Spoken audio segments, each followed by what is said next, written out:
Before Hollywood made kids a little too well behaved, the 90s gave us a boy who could wreck a man's life with just one smile. His name was Dennis. That was a time when kids' movies were way weirder than they are now. Home Alone, Baby's Day Out, and Dennis the Menace 2? All movies that, if they came out today, would end up in court and might get killed off before ever becoming legendary. But the stranger part happened off-screen. The cast of Dennis the Menace 33 years later went in directions nobody could have predicted. Some had to fight addiction, legal trouble, and open heart surgery. One person had 5 marriages.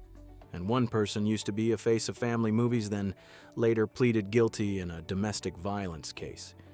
If you think Dennis was the most chaotic thing in this movie, take another look at the real lives of these 12 faces. Ready. Number 1, Mason Gamble as Dennis Mitchell. Let's start today's video with little Dennis, the kid who beat out 20,000 children, then ran away from Hollywood before it was too late. Mason Gamble was born in 1986 in Chicago. When Dennis the Menace hit theaters in 1993, he was only 7 years old. Before that, Mason was not some child star Hollywood had already groomed. He had only done a few TV commercials, a small role in Groundhog Day, and then suddenly walked into a massive Warner Brothers casting search. The role of Dennis was narrowed down from around 20,000 audition videos to 100 candidates, then to the final 10 kids who had to act with Walter Matthau. That alone was already a lot for a 6-year-old boy. But after he was chosen, Mason's life changed very fast. He was the kind of kid who liked playing with bugs more than answering interview questions, and yet Dennis the Menace turned him into the face of a summer family movie. Press radio talk shows, promotion schedules, questions from adults sitting still in front of cameras. That is a level of work even grown adults would be scared of. The movie really did open doors. After playing Dennis, Mason went on to appear in Spy Hard, Gattaca, Rushmore, Arlington Road, and a few other projects. But that door also had its cold side. A 7-year-old kid was handed a Young Artist Award for playing Dennis and at the same time got pulled into a Razzie nomination for Worst New Star. Hollywood is very good at that. One hand puts a trophy in a child's hand while the other writes his name on a list meant to mock him. What stands out is that Mason never had some public collapse, no major legal scandal, no addiction for tabloids to tear apart, no noisy private life for Hollywood to chew over again and again. He did not hate acting. In a 2011 interview, Mason still said he loved acting, but at that point, he was studying marine biology and was especially interested in education, critical thinking, and learning. Later, Mason became a doctoral candidate in environmental science and engineering with a master's in biology and a bachelor's degree in marine biology. Before his doctoral program, he had also worked as a client relations director in finance. This year, Mason Gamble is 40 years old. He left right when he had just touched fame before becoming a legend. And maybe that was the smartest choice of all. But if Mason was the kid who stepped out of Hollywood at the right time, the man on the other side of the fence carried a much heavier and more tragic story. Number 2, Walter Matthau as George Wilson. Walter Matthau did not just play Mr. Wilson as a grumpy neighbor. He brought into the exhaustion of a man who had truly lived through illness, gambling, and some very heavy years. Born in 1920 in New York, Walter Matthau was 73 years old when Dennis the Menace hit theaters in 1993. To kids that year, he was the cranky old man living next door to Dennis. To those kids' parents, he was Walter Matthau, the man who had won an Oscar for the fortune cookie famous for The Odd Couple. The Bad News Bears and later Grumpy Old Men. He was not the handsome, polished kind of actor who lights up the frame just by standing in it. He had the face of a man who had just heard taxes were going up, the car was broken, and the neighbor kid was running into the backyard again. Oh, you've had a little exhaustion was a little eye problem. Acting. I was driving. In 1966, while making the fortune cookie, Matthau had a serious heart attack. Doctors believed it was connected to his habit of smoking 3 packs a day and the pressure from gambling. 10 years later, he had to undergo heart bypass surgery. In the years after that, his body kept paying the price. He was hospitalized for double pneumonia, had a benign colon tumor removed in 1995, and in 1999 was hospitalized again for more than 2 months because of pneumonia. Even while promoting Dennis the Menace, Matthau was still recovering from pneumonia. He sat for interviews, still joked about his wheezing at night, and still did the job of a seasoned old actor show-up talk. Make people laugh and not let illness take over the whole stage. He also had a part of his life tied to gambling. There were stories about debts bookies, money lost on bets, and the kind of slow-burning anxiety many men of that era hid behind a dry joke. Matthau did not just play men bothered by life. He understood that feeling. Walter Matthau died in 2000 after a heart attack at age 79. To adults, he was a gruff comedy legend. To kids of the 90s, he will always be Mr. Wilson, the man who only wanted to protect his garden, his chair, his quiet, and whatever little dignity he had left. Number 3, Christopher Lloyd as Switchblade Sam.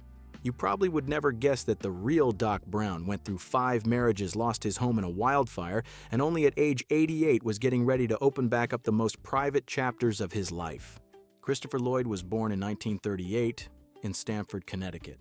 When Dennis the Menace hit theaters in 1993, he was 55 years old.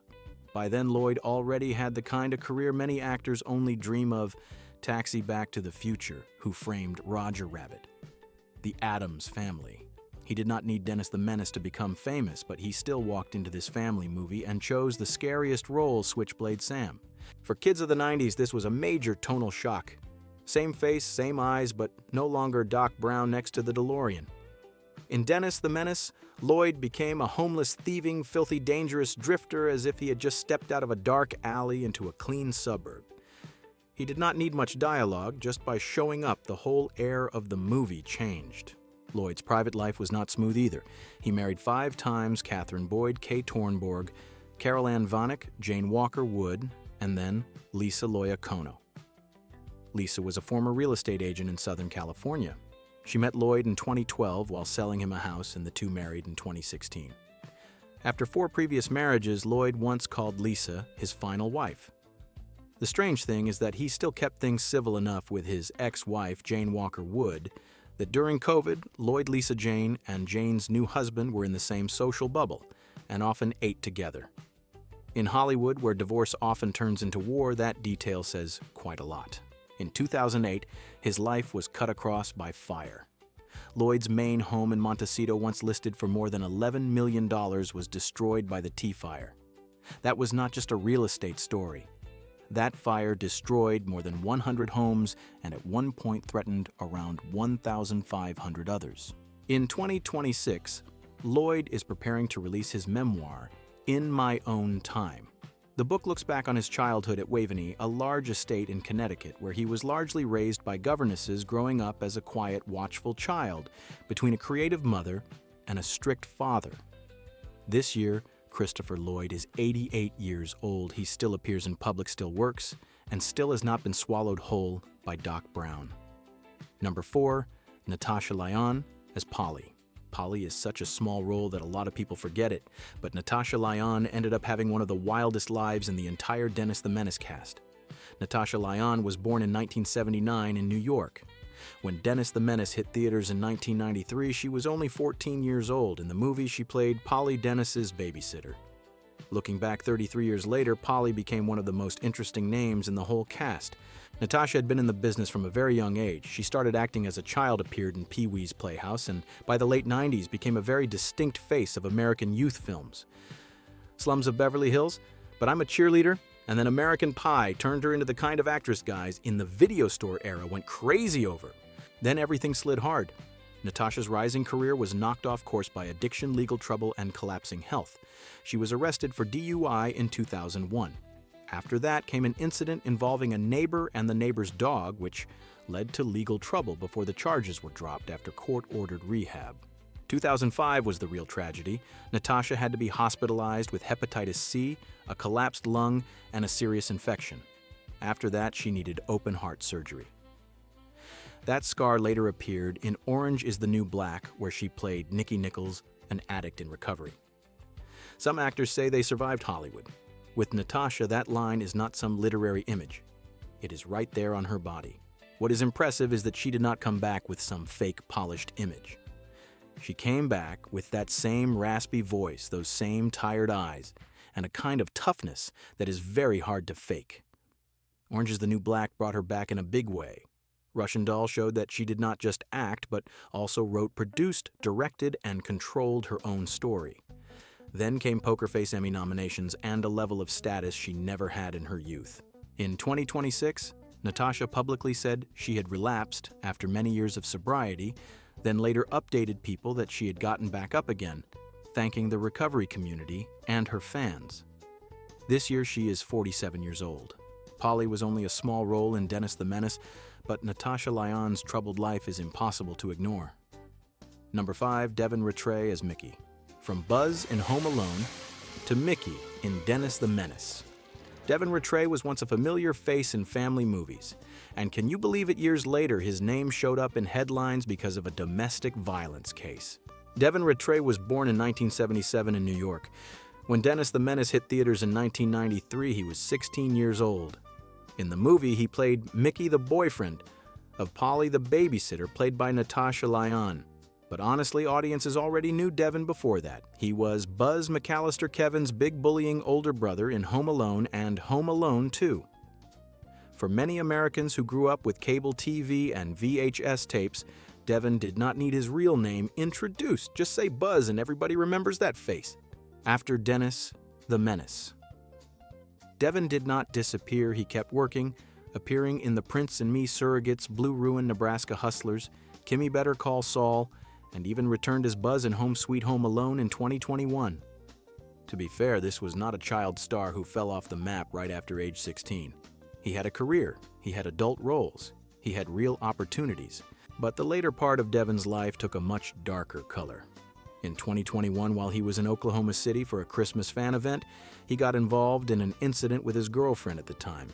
By 2024, Devin pleaded guilty to 2 domestic violence charges, including assault and assault by strangulation. Under the agreement, he avoided prison but received 3 years of probation, had to take part in a batterer intervention program, undergo a drug and alcohol assessment, pay court costs, and have no contact with the victim. Devin's name also appeared in an investigation connected to a rape allegation from 2017. He denied that allegation, and the important thing is that he was not charged in that case. To be accurate, that was not a conviction, but it is still part of the public shadow around a name once tied to family movies. This year, Devin Ratray is 49 years old.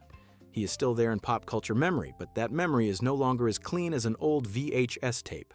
Number 6, Joan Plowright as Martha Wilson. Mrs. Wilson is the gentlest person in that noisy house. But in real life, Joan Plowright had to leave the stage because of a very quiet tragedy. She was slowly losing her sight. Joan Plowright was born in 1929 in England. When Dennis the Menace hit theaters in 1993, she was 64 years old. In the movie, she played Martha Wilson, George Wilson's wife. But Joan Plowright was not the kind of supporting actress brought in just to be sweet. Before Dennis the Menace, she was already a monument of the British stage. She had a Tony Award, 2 Golden Globes, an Oscar nomination, along with Emmy and BAFTA nominations. To young audiences in 1993, she was Mrs. Wilson. But to people who understood theater, she was Dame Joan Plowright, a woman who stood in the same line of history as Laurence Olivier, Judi Dench, Maggie Smith, Vanessa Redgrave, and a whole generation of British actors that Hollywood would have a hard time repeating today. Her personal life was also tied to a very large shadow. Joan married Laurence Olivier in 1961 after the two worked together in The Entertainer. They had 3 children, and the marriage lasted until Olivier died in 1989. Marrying a legend sounds glamorous, but living beside a legend has its price too. She had talent awards and a career of her own, and yet many headlines still called her first Olivier's wife, then Olivier's widow. For a major actress, that is the kind of shadow that is not easy to step out of. Joan's late-life tragedy was not loud. In 2014, she had to retire from acting because of blindness caused by macular degeneration. A stage actor lives through the eyes, seeing scene partners, seeing the lights, seeing the distance on the stage floor, seeing the audience's reaction. For Joan Plowright, what took away her profession was not failure. It was that her eyes no longer let her continue. She still appeared in the 2018 documentary Nothing Like a Dame with Judi Dench, Maggie Smith, and Eileen Atkins. Joan Plowright died in 2025 at Denville Hall, a retirement home for artists in England, at age 95. The West End dimmed its lights in her memory. Number 7. Lea Thompson as Alice Mitchell. Before she was Dennis's mom, Lea Thompson was the kind of face that made men in the 80s stop in front of the screen. Then Hollywood handed her a very expensive fall with Howard the Duck. Lea Thompson was born in 1961 in Rochester, Minnesota. When Dennis the Menace hit theaters in 1993, she was 32 years old. In the movie, she played Alice Mitchell, Dennis's mother. Before that, Lea was already a very familiar face. She was Lorraine Baines McFly in Back to the Future Amanda Jones in Some Kinda Wonderful, and had appeared in Red Dawn, All the Right Moves, and later The Beverly Hillbillies. To American men who grew up with movie theaters, cable TV, and VHS tapes, Lea Thompson was not just Dennis's mom. She was a kind of screen woman who was bright, approachable, and somehow stayed in people's minds longer than a pretty poster. But her path was not straight at all. Before acting, Lea had seriously pursued ballet, had been with American Ballet Theater, and then had to change direction when the ballet dream no longer opened its doors. Then came a bigger blow. After Back to the Future, she appeared in Howard the Duck, one of the most infamous flops of the 80s. Lea has looked back on that period as a very difficult time. One year, you are in one of Hollywood's biggest hits. The next year, your name is pulled into one of the most famous box office bombs. The interesting thing is that Some Kinda Wonderful, the movie that helped her find her direction again, also led her to director Howard Deutsch. The two married in 1989 and had two daughters, Madeline and Zoe Deutsch. Later, both daughters entered the entertainment industry. In 2025, Lea also became a grandmother for the first time. Lea did not sit around waiting for Hollywood to remember her.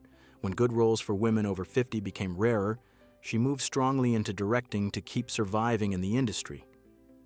This year, Lea Thompson is 65 years old. She's still active, still being brought up alongside the 40-year milestone of Back to the Future, and still has television projects like The Chicken Sisters.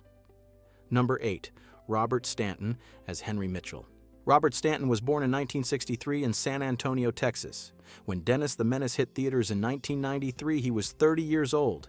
In the movie, he played Henry Mitchell, Dennis's father, before Dennis the Menace Stanton did not rise through the quick glow of Hollywood fame. He studied at the Tisch School of the Arts graduate acting program, made his professional stage debut in Measure for Measure at the Delacorte Theater in 1985, had his first screen role in The House on Carroll Street in 1988, then made his Broadway debut with A Small Family Business in 1992. After Dennis, he did not become a box office star, but he did something much harder. He stayed. In 1994, Stanton won an Obie Award for All in the Timing. After that, he kept appearing on stage, television, and film, from A League of Their Own, Striptease, Mercury Rising, Jason Bourne, to Mr. Mercedes Orange is the New Black, The Tick, and Pretty Little Liars, Original Sin. Stanton is also the founder and central organizer of Fair Wage on Stage, a movement demanding a livable wage for stage actors.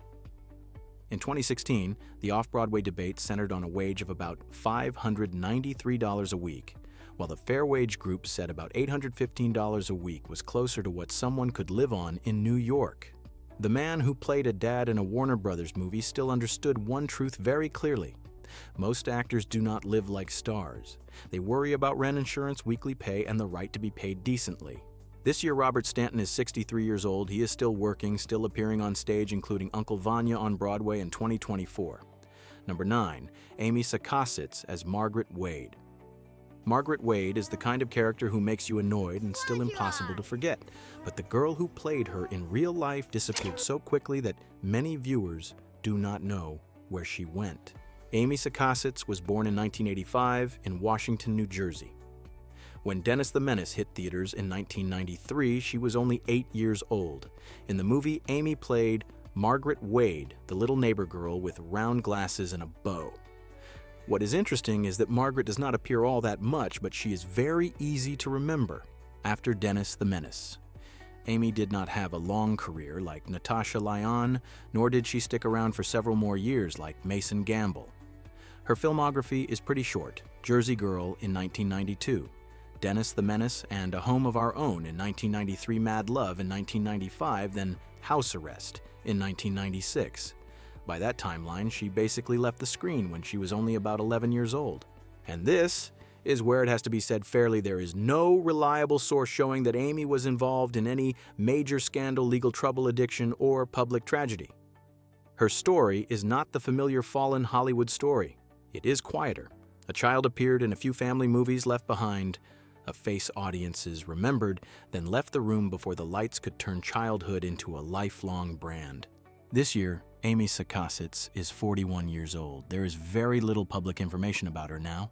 To the public, Amy is almost frozen in the image of Margaret Wade, the girl with glasses and a bow standing next to Dennis in a summer in 1993. Number 10. Kellen Hathaway as Joey McDonald. Joey McDonald is Dennis's best friend in the movie. But in real life, Kellen Hathaway followed a very familiar path. For 90s child stars, he appeared for a few years, then almost disappeared. Kellen Hathaway was born in 1986 in Los Angeles County, California. When Dennis the Menace hit theaters in 1993, he was only 7 years old, the same age as Mason Gamble. In the movie, Kellen played Joey McDonald, the little friend who often goes around with Dennis and Margaret Wade. Joey is not the one who steals the spotlight. He does not have Dennis's central mischievousness, and he does not have Margaret's memorable, irritating edge either. But Joey makes Dennis's world feel more real. A kid like Dennis cannot just run around the neighborhood alone. He needs a friend standing next to him, watching everything happen and sometimes getting dragged into trouble just because he is hanging out with the wrong person. After Dennis the Menace, Kellen did not disappear right away. He continued to build the kind of steady child actor credits common in the 90s. He appeared in The Nanny Mad About You, Grace Under Fire, Winnetka Road. Here Come the Munsters, Tom and Huck, after Jimmy, Ned, and Stacy, and also did voice work in Hercules in 1997. In other words, Kellen really did work in the business. He was not just a kid who appeared once and then vanished from the set. But no role locked him into public memory as strongly as Joey did. And then, as the late 90s turned into the early 2000s, the name Kellen Hathaway almost left the spotlight. There is no reliable source showing that he was involved in any major scandal, legal trouble, addiction, or public tragedy. With Kellen, the story is not a fall. The story is the silence after a childhood spent in front of cameras. This year, Kellen Hathaway is 40 years old. There is very little current information about him. Mason Gamble left Hollywood and left behind a clear academic trail. Kellen almost seems to have closed the door behind him. For most viewers, he is still Joey McDonald, the little friend standing next to Dennis in a summer in 1993. No scandal, no comeback, no long explanation. Just a child's face that once passed across the screen in our homes, then grew up somewhere we could no longer see. Number 11. Paul Winfield as Chief of Police in Dennis the Menace. Paul Winfield is a supporting role. In real life, he was a man whose name was once called by the Oscars, then lost his partner of 30 years before he himself collapsed from heart disease. Paul Winfield was born in 1939. When Dennis the Menace hit theaters in 1993, he was 54 years old. In the movie, he played the chief of police, sometimes credited as Chief Bennett. The role is not long, but the moment Winfield steps into the frame, the movie immediately gains a different weight. This was not the kind of actor who appeared just to fill space. This was a man who once carried part of Black American film history on his shoulders. If children in 1993 only saw him as the police chief in a family movie, the adults in the room might have recognized him right away. Paul Winfield was the man who played Nathan Lee Morgan in Sounder in 1972, a role that earned him a Best Actor Oscar nomination. That detail is not small. He became one of the rare black actors of that era to be recognized by the Academy in the biggest category for male actors. After that, he played Martin Luther King Jr. in the miniseries King Earned an Emmy nomination and later won an Emmy in 1995 for Picket Fences. Winfield's career was far broader than a police chief role. He appeared in Star Trek II, The Wrath of Khan, The Terminator, L.A. Law, 227 voiced characters in The Magic School Bus, The Simpsons, Batman Beyond, and was also the narrator of City Confidential. Some actors need a very long scene for people to remember them. Winfield only needed his voice, his stance, and eyes that had seen a lot. His personal life was more private.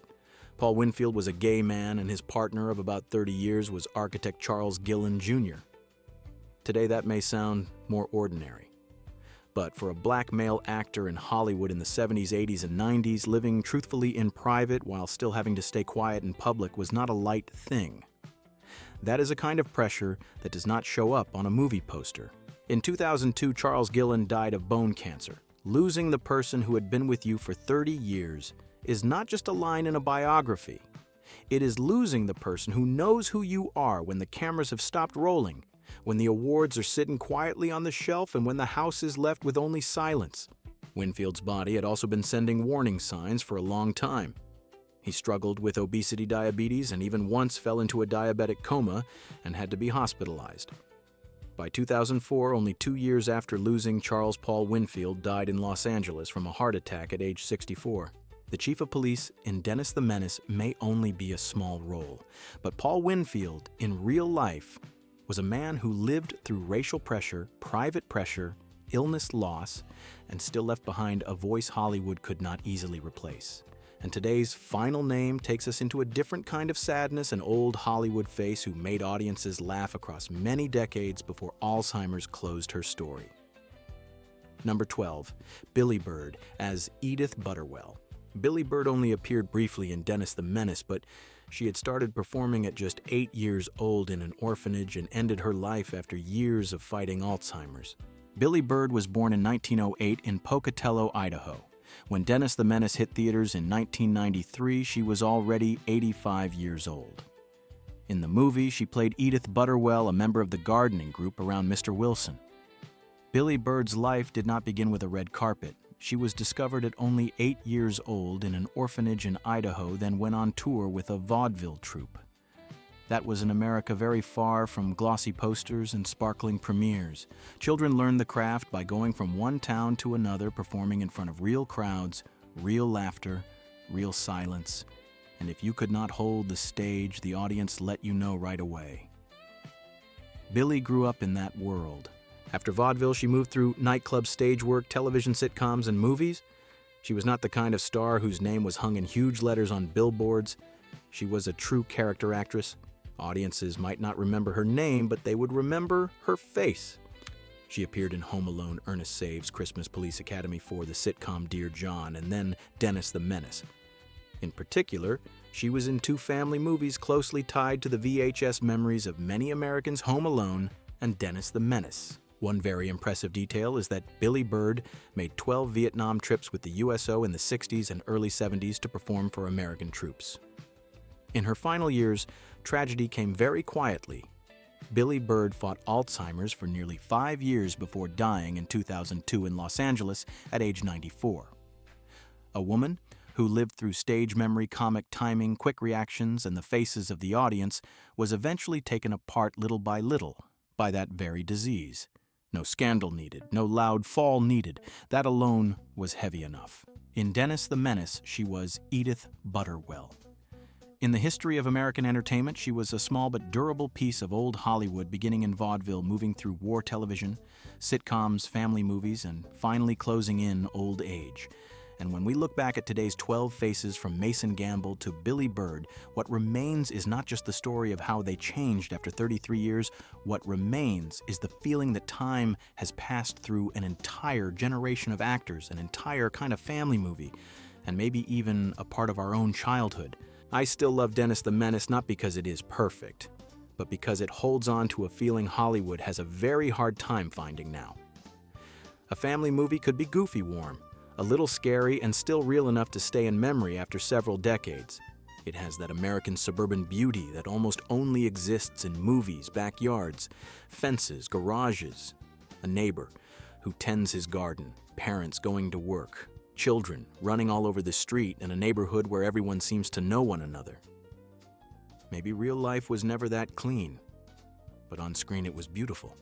When we were little, we laughed because Dennis was causing trouble. When we grow up, have homes, jobs, bills, and sometimes just need one quiet afternoon, we start to understand Mr. Wilson a little more. And honestly, Christopher Lloyd as Switchblade Sam still gives me chills. People do not make many live-action kids' movies like this anymore. No need for a cinematic universe. No need for superheroes. Just a boy, a neighbor, a neighborhood, and a summer that felt like it would last forever. What about you? Did you first watch Dennis the Menace in theaters on TV, on VHS, or rewatch it with your own kids years later? Share your memory in the comments. And if you like stories behind old movies, subscribe to Weird Movie Secrets.